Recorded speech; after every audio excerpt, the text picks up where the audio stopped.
Bonsoir, bonsoir. Nous allons corriger cet exercice. On dit c'est un exercice de physique. Soit le schéma suivant, du montage suivant. Donc, voici le schéma.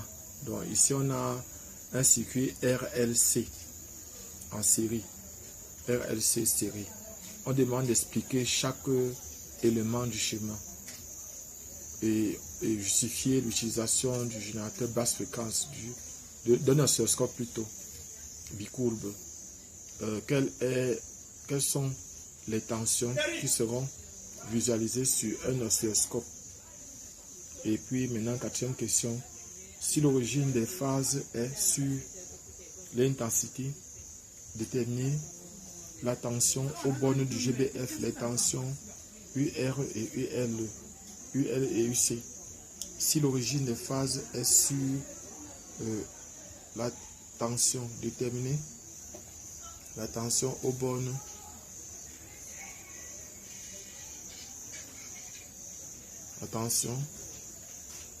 déterminer la tension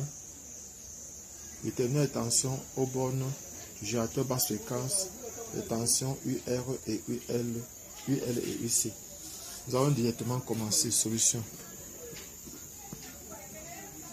La première question demande d'expliquer chaque élément du montage. Ici, c'est la masse. Bon, pour ceux qui sont nouveaux sur la chaîne, je suis Job Kamdem du groupe de répétition Nable à Yaoundé au Cameroun. Donc, si vous voulez préparer vos concours, vous pouvez préparer vos concours en direct sur nous avec nos vidéos, à partir des vidéos qu'on publie tous les temps. Et vous pouvez aussi venir vous préparer dans notre groupe pour avoir plus de connaissances, pour être en présence des personnes qui vous expliquent chaque jour des vidéos gratuitement. Donc voilà, ici c'est la masse. Ici c'est un générateur basse fréquence. Donc c'est comme un... Donc on va faire ici ce qu'on appelle les oscillations forcées. Les oscillations électriques forcées. Ici, c'est une résistance. Et ici c'est la voie A. Donc chaque fois pour mesurer la tension ici, donc au niveau de l'oscilloscope, on va voir donc certainement ça. Bon, on va revenir sur ça. Ici, ça c'est la voie A. Donc ça c'est une voie, ça c'est un branchement qui va aller sur l'oscilloscope. Et il y a aussi notre branchement ici. Enfin, notre branchement ici. Ici, c'est un condensateur qui n'est pas encore chargé. Ici, là, c'est une bobine. C'est une bobine pure ici. Une bobine idéale, c'est-à-dire qui n'a pas de résistance interne. Voilà, nous avons répondu à la question. Première question. Justifier l'utilisation d'un oscilloscope bicourbe. En fait, ici, on a deux voies. On a la voie A et la voie B. Donc, c'est la raison. Et on va observer deux courbes. La tension. La courbe de la tension au bord du résisteur, si ça sera la voie A. Et la voie B, ça sera la tension au bord du générateur basse fréquence. Donc voilà ce qu'on aura. Voilà les raisons pour lesquelles on va utiliser ici un oscilloscope bicourbe. Troisième question. Quelles sont les tensions qui seront visualisées au bord de l'oscilloscope? Ici, les tensions qui seront visualisées, ça sera la tension au bord de la résistance et la tension au bord du générateur basse fréquence. Voilà les deux tensions qui sont visualisées. Et la tension au bord du générateur, c'est la tension totale, c'est la somme de toutes les tensions. Ici. Or, la tension ici au bord de... Et on va voir tout à l'heure pourquoi est-ce qu'on fait tout ça. Pourquoi on va mesurer les deux tensions. On parle sur des caractéristiques intensité, tension. Et dans le fond, ce n'est pas ça. C'est tension, tension. Mais comme la tension au bord du résisteur est en phase avec la tension, avec l'intensité, on va dire donc que on est en train de chercher les caractéristiques intensité, tension. Donc, troisième question, il a répondu. Quatrième question, si l'origine des phases est sur l'intensité, déterminer la tension aux bornes du GBF. Donc, on va déterminer donc la tension. Nous allons écrire, la première relation, c'est U égale à U max. Bon, on va utiliser sinus de oméga T plus phi U. Donc, voilà l'expression de la tension aux bornes du GBF. Maintenant, la tension aux bornes de R. Déjà, UR, bon, on va d'abord écrire comme ça. UR égale à U, R max, sinus de oméga T. Bon, je vais écrire ici l'expression de I. I est égal à I max, sinus de oméga T plus phi I. La phase aux bornes de l'intensité. Ici, on va écrire que plus maintenant phi I. Phi I. Pourquoi phi I? Parce que on a UR égale à RI. égale à RI. Donc, on nous a dit ici dans le premier cas, sa question, nous sommes déjà à la question 4. Donc, pour la question 4, ce que nous allons faire, c'est que quoi? Voilà ce qu'on a ici. Pour la question 4, nous allons d'abord calculer le déphasage. Donc, déphasage, delta phi égale à phi, c'est encore égal à phi u moins phi i. Or, ici, on a dit qu'on prend l'origine des phases. L'origine des phases est sur l'intensité. Donc, on va dire que l'origine des phases sur l'intensité, ça veut dire que phi i égale à 0. Ça va donc donner delta phi égale à phi, qui est encore égal à phi u. Donc, ça veut dire qu'on peut écrire que phi u égale à phi. Voilà ce qu'on aura. Et nous, maintenant, ce qu'on va faire, c'est quoi? Ce qu'on va donc écrire les expressions. On va écrire l'expression donc de I. I sera donc égal à I max sinus oméga t simplement.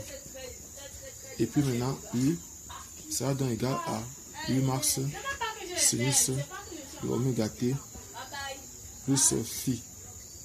Voilà ce qu'on aura. En fait, en ce qui concerne l'expression de U. Donc, nous allons maintenant déterminer les tensions aux bornes. On va donc déterminer, voici la tension aux bornes du générateur basse fréquence. C'est ceci qu'on aura. Et maintenant, on va calculer U. Bon, on va dire, commençons par UC. UC est donc égal à Q sur C. Or, I égale à DQ sur DT. On va tirer ici DQ qui est égal à I dt. Donc dq égale à I. I c'est quoi? I c'est I max sinus oméga t, voilà, fois dt. On va intégrer pour trouver Q. Q égale à intégrale donc, de I max sinus oméga t dt. Donc voilà ce qu'on a. Et maintenant on peut donc, à partir de là, on peut intégrer, ça va donner moins I max cosinus de oméga t sur oméga. Voilà ce qu'on aura. Moins I max. Et à partir de là, on peut donc faire entrer encore le moins là, en changeant ceci en sinus. Ça fait Q égale à I max sur oméga sinus d'oméga t moins pi sur 2. Voilà ce qu'on a. Et là, par exemple, on aura UC égale donc à I max sur C oméga sinus de oméga t moins pi sur 2. Donc voilà l'expression de UC. Ça c'est l'expression de UC. Nous allons maintenant déterminer l'expression de UL. UL, c'est-à-dire c'est la tension borne de la bobine. C'est égal à L DI sur DT. Donc nous allons aller directement dériver I. Donc voici I ici. On va directement dériver I. Ça va faire donc I max. Ça va faire I. Donc fois L dérivé, ça va faire oméga cosinus d'oméga t. Voilà ce qu'on aura. Et on peut transformer ceci en, on va donc transformer, ça va faire L oméga I max sinus de oméga t plus pi sur 2. Donc si on fait ça, on développe, ça va faire sinus de ceci fois cosinus de ça, ça donne 0. Plus maintenant cosinus de ceci fois sinus de ça, ça donne 1. Donc on a transformé. Donc ça, c'est quelque chose que vous devez connaître. Et ceci peut être considéré comme étant égal à UL max.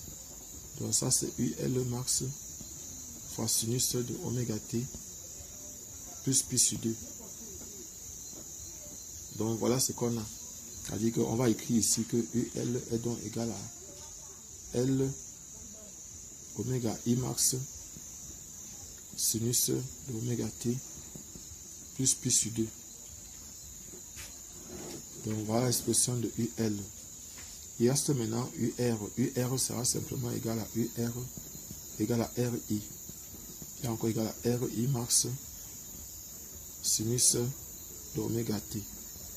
Donc voilà, par exemple, nous avons fini avec l'établissement des équations. Bon, on pouvait faire la construction de Fresnel pour que vous puissiez bien comprendre. On va faire ça dans une autre vidéo. On va reprendre ici en vous expliquant ça plus terre à terre, encore plus dans une autre vidéo. Nous allons reprendre la question 5. C'est maintenant de déterminer les mêmes choses. Origine des phases. Origine des phases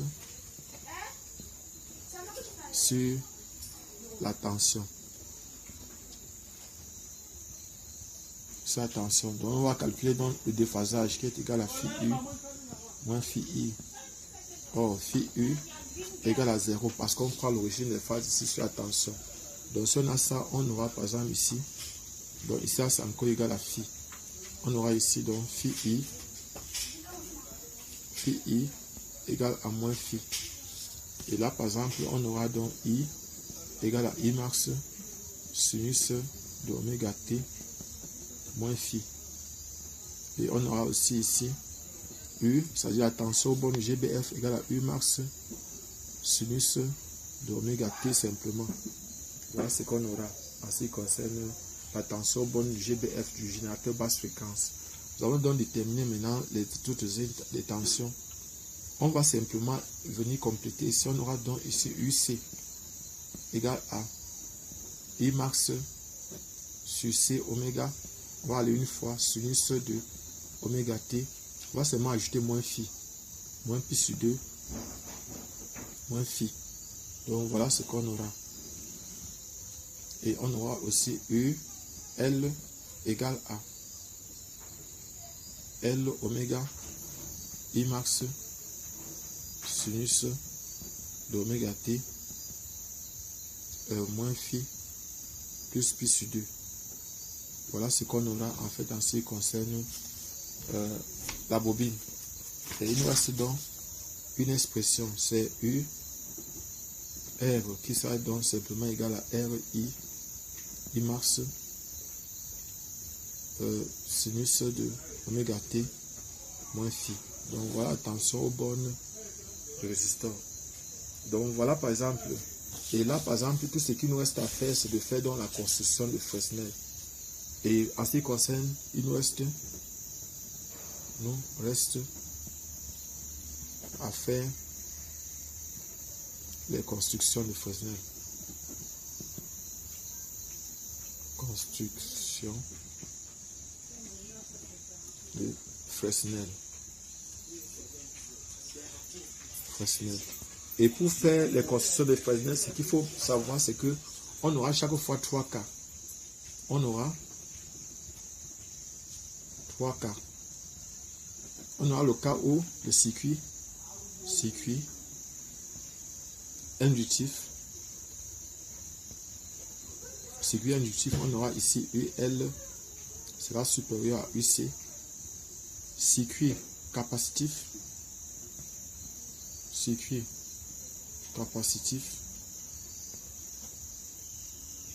on aura par exemple ici U, L plus petit que UC. Circuit résistif, UL égale à UC. Donc en fait, voilà les 3 cas qu'on aura à rencontrer quand on va faire la construction de Fresnel. Donc si vous aimez les vidéos de ce genre, abonnez-vous, cliquez sur la cloche de notification, partagez ces vidéos. Et si vous voulez aussi vous préparer pour les concours qui ont déjà été lancés au niveau du Cameroun, vous pouvez venir sur notre chaîne YouTube, voir les vidéos que nous avons fait pour mieux vous préparer. Ou encore, vous pouvez venir, si vous êtes dans la ville de Yaoundé, venir dans le groupe de répétition Nabla, vous préparer à vos différents concours.